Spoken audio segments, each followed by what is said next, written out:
Here, I also want to alleviate the major, I would say, mis-saying that CPEC is only centric for China, but that is what we are trying to disseminate, that the CPEC opportunities are available or open for all the investors from all over the world.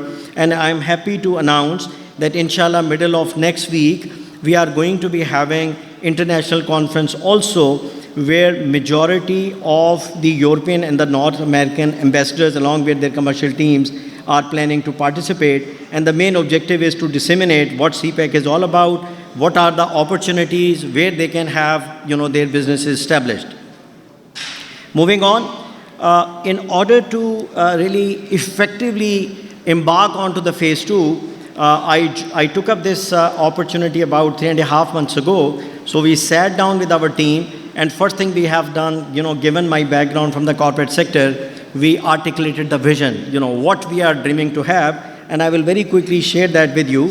The vision is to accelerate socio-economic development of Pakistan by bringing industrial, technological, and agricultural revolution through Chinese investment and transfer of technology. And what are going to be the main driver? It is, in my opinion, there should be only twofold.